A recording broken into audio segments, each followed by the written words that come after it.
perciben nada de esto porque son ciegas. Y sin embargo, la luz existe y la perciben de una manera distinta que nosotros no imaginamos.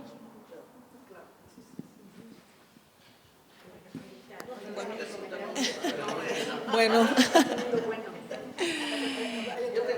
Nada más, buenas noches. Quisiera dar cuenta de la luz que los está matando, perdón, Omar. Bueno, la constante universal es 300.000 kilómetros por segundo de toda la luz. Entonces, esa es la constante universal de la velocidad de la luz. De hecho, hablando de eso, quisiera hablar de eso y de esa reflexión. Pero antes quisiera decir que eso es un milagro también, pensar que la luz… Porque al final es un símil. Pues sí, y pensar que la luz que ahora tenemos y que los galeristas usamos y definimos qué tipo de luz usar, también tiene que ver con nuestra observación de la naturaleza y con efectivamente nuestra observación kantiana de qué tanto volumen va a tener las piezas, por ejemplo, qué tanta luz va a reflejar un cuadro, qué áreas de sombra va a haber entre uno y otro. Entonces, pues sí tiene que ver con el efecto dramático, pero también natural que observamos, ¿no? Y solo somos capaces de dramatizarlo porque lo hemos observado. Por eso la luz del teatro, efectivamente.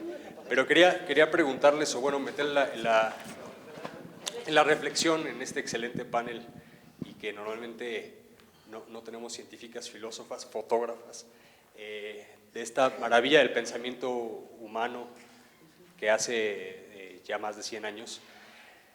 Hablamos normalmente de la luz como principio de certidumbre, ¿no? La constante universal, la velocidad de la luz.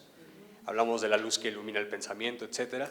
Pero, ¿por qué no también meter la parte del principio de incertidumbre, por ejemplo? De Bohr, ¿no? y de efectivamente y de la física cuántica, y de cómo cambió nuestra perspectiva en la física moderna, cómo cambió también nuestra perspectiva en las humanidades, a partir de que supimos que había una relatividad espacial con respecto a la observación de la luz, etcétera.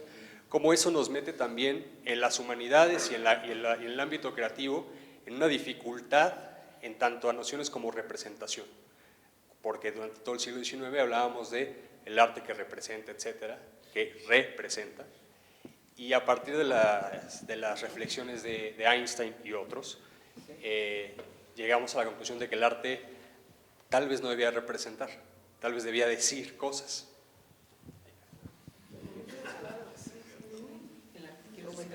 ¿Del arte? Ok, bueno, chicas, quietas. Bueno, un poco entrando al tema del arte y la arquitectura, aquí tenemos un texto donde la luz es el tema central de la arquitectura y en general de todas las bellas artes. La luz es materia y material, como dijera el arquitecto Alberto Campo Baeza. La luz es algo más que un sentimiento, pese a ser capaz de remover los sentimientos de las personas y hacerlos temblar desde dentro. Particularmente los arquitectos y los artistas plásticos colocan a la luz en el centro de sus creaciones. La luz es susceptible de usarse como uno de los materiales gracias a cómo se relaciona con los elementos que se entrelazan para construir. La arquitecta Vanessa Loya Piñeira, inspirada en los desarrollos de artistas como Dan Flavin, Maria Nordman, Robert Irwin, James Turrell y Olafur Eliasson, se preocupan por las implicaciones estéticas de la luz como efecto compositivo, donde nuestra percepción de la velocidad de la luz y el paso del tiempo son evidenciados. He sabido desde siempre que José Villalobos es también un arquitecto. Quien haya pisado su estudio en Sachila, Oaxaca, ha podido confirmar que los postes de luz son tan importantes como los muros de carga. Así tenemos los dos elementos centrales de esta exposición, la luz y la ciudad. De la ciudad no hablaremos porque ya lo hicieron otros.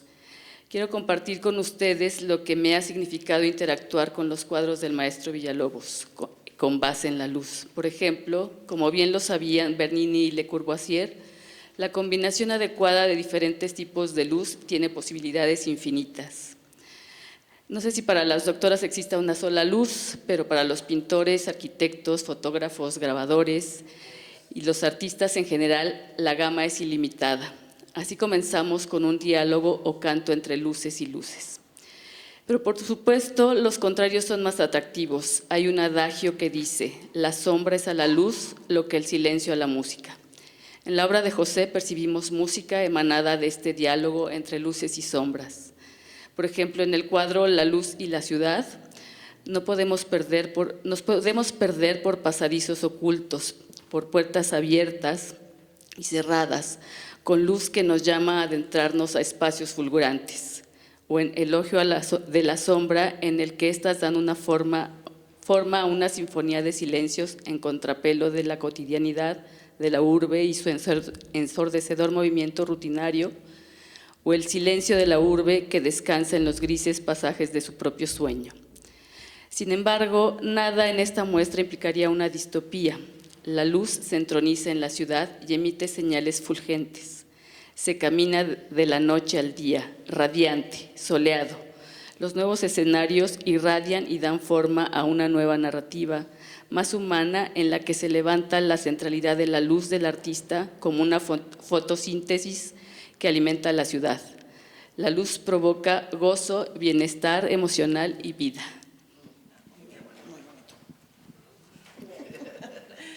Bueno, yo agregaría que la luz también para los científicos es inagotable. Es realmente a través de la luz que podemos estudiar el universo, dispersándola a través de un prisma, como mencionaba Cecilia, con técnicas muy sofisticadas, pero toda la información que tenemos del universo es a través de la luz.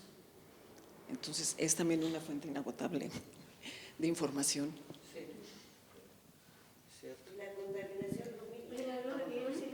Ah, bueno, ya que me lo mencioné.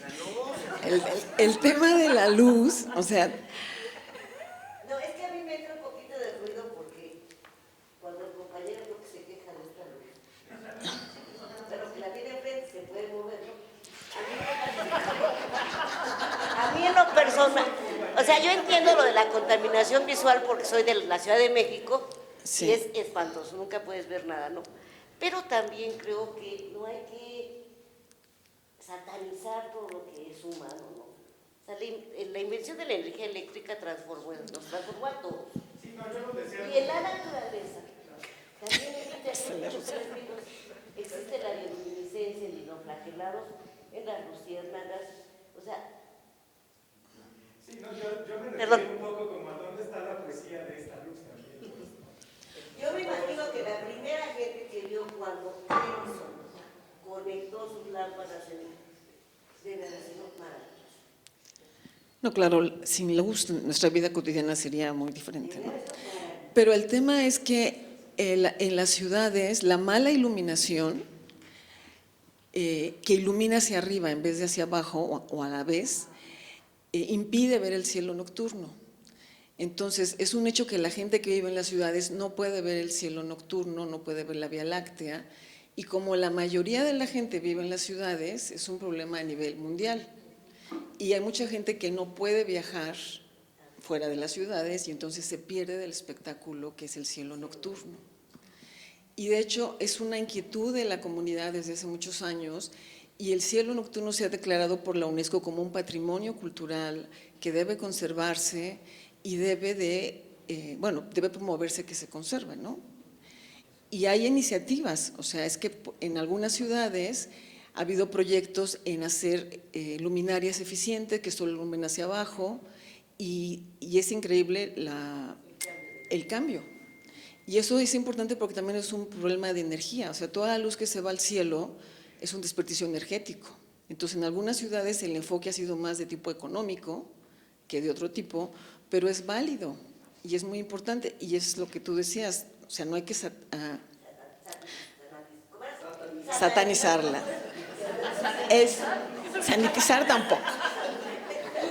Es usarla de manera adecuada. Y hay esfuerzo sobre todo en ciudades cerca de observatorios astronómicos, porque la comunidad lo ha promovido, y esto sí tiene que hacer a nivel de municipio, estatal, federal, pero hay iniciativas muy exitosas en el mundo. Entonces, ese es el tema de la contaminación lumínica, que es todo un tema, ¿no? Sí, es muy bonito, la verdad. Me gustaría comentar algo. Sí. A ver, maestro, por favor. Que tiene que ver con la luz, creo. Quisiera partir de un comentario que hizo Rosita. No, yo me parece que cuánto nos ha transformado en nuestro sistema como seres humanos esta luz nueva, la luz artificial. Es posible apreciar en la historia de la pintura de cómo había un manejo de la luz en la antigüedad, antes del advenimiento de la luz, ¿no? Cómo se iluminaban los talleres cuando se podía hacer algo en las noches. Y entonces hubo toda una corriente donde la apreciación de la luz en su impacto en los objetos, generando justamente los claroscuros, las áreas tonales y las profundidades, producto justamente de estos efectos de luz y sombra, luces concentradas en unos extremos de una pintura, por ejemplo. ¿Cómo es posible detectar las luminarias artificiales, ¿no? Que no era justamente una cosa eléctrica, sino era una vela, una cosa así, pero había como una intención muchísimo más rica, más seria, más profunda, de hacer una revisión de los objetos pintados a partir de esta relación de luz y sombra y, por supuesto, sus efectos en el color. Creo que en la actualidad eso ha cambiado muchísimo. Es posible identificar diversos tipos de luz, desde